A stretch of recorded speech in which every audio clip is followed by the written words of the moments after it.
Picture the richest man in America. What does he drive? A Ferrari? A Rolls-Royce? In the late 1980s, the richest man in America drove a beat-up red pickup truck, complete with dog hair on the seats and his hunting dogs in the back. His name was Sam Walton, the founder of Walmart, and this is the story of how a small-town guy from Bentonville, Arkansas, built the largest company in the world by revenue. What's fascinating is that Sam Walton didn't even start his empire until he was 44 years old. He didn't have a revolutionary tech invention or a secret family fortune. His entire business philosophy boiled down to one simple, obsessive idea: always low prices. Before Walmart, if you lived in a small town, you were at the mercy of the local general store. These stores bought their goods from middlemen, wholesalers who took a hefty cut. That meant every single item on the shelf was more expensive for you, the customer. Sam Walton looked at this system and thought it was completely broken. He hated that extra cut, so he did something that was radical at the time. He pioneered a strategy we now call direct sourcing. Instead of dealing with wholesalers, Sam drove his old pickup truck straight to the manufacturers. He'd walk into a factory and make them an offer they couldn't refuse. I will buy everything you can produce. Your entire output, but you have to give me your absolute lowest price. By buying in massive volumes, he could negotiate deals that no small store could ever dream of. And here's the crucial part. He passed every single cent of those savings directly to the customer. His competitors thought he was crazy. They were focused on maximizing their profit margin on every single item they sold. Sam flipped that model on its head. He understood a fundamental principle of retail: if you lower your prices, you sell more. He realized that if he willingly cut his profit margin but dramatically increased his sales volume, he'd make far more money in the long run. It was a simple but powerful equation. Lower prices equal more customers, which equals more sales, which equals more profit. Sam Walton had a deep, almost spiritual respect for the customer. He famously said, "There is only one boss, the customer, and he can fire everybody in the company from the chairman on down simply by spending his money somewhere else." This wasn't just a clever line for him. It was the core of his entire business. Every decision, every strategy, every late-night drive was about one thing: how to save the customer another penny. But offering low prices is only half the battle. You have to be ruthlessly efficient to sustain it. While his competitors in the 70s and 80s were still using paper ledgers and pencils to track their inventory, Sam Walton was looking to the future. He invested millions of dollars in something that sounded like science fiction at the time: a private satellite network. In the 1980s, Walmart launched its own satellite system, which was the largest private satellite network in the world. This wasn't just a vanity project, it was a weapon. This network connected every single cash register in every single store directly to the headquarters in Arkansas. When a cashier in rural Oklahoma scanned a box of Tide, the information was instantly beamed to the central office and the nearest distribution center. The warehouse knew immediately that one unit of Tide had been sold and that it needed to be replaced.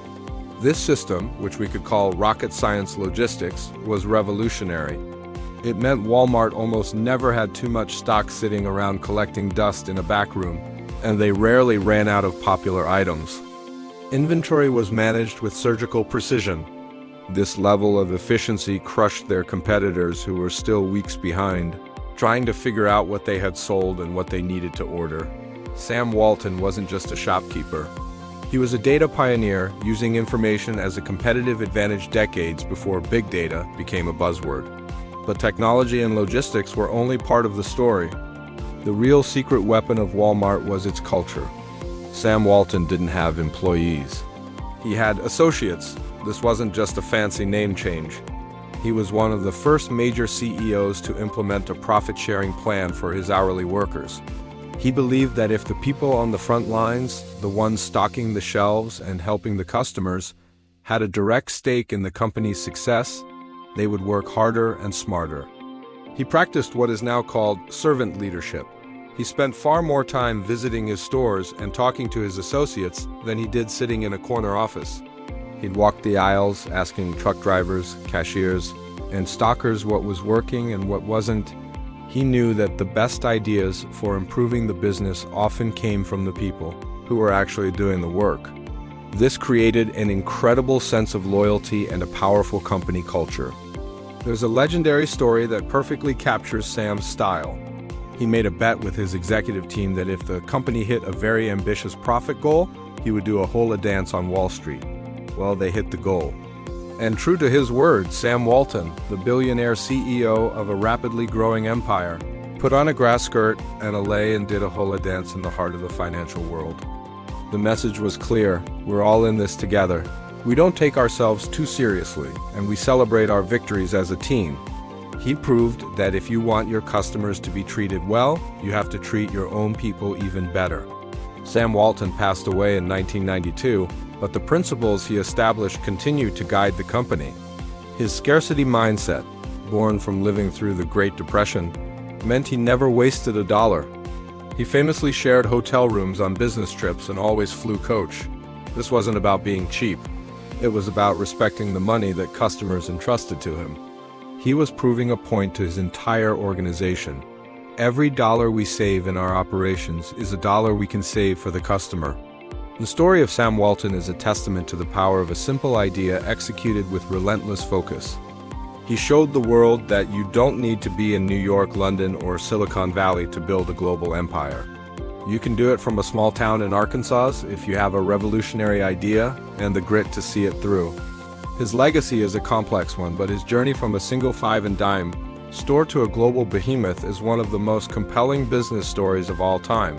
He didn't just build a company. He changed the way the entire world shops. So what do you think?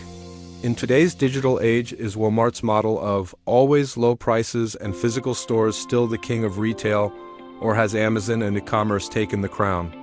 Let us know your thoughts in the comments below. Thanks for watching.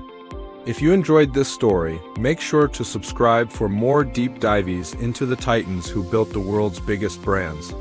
We'll see you in the next one.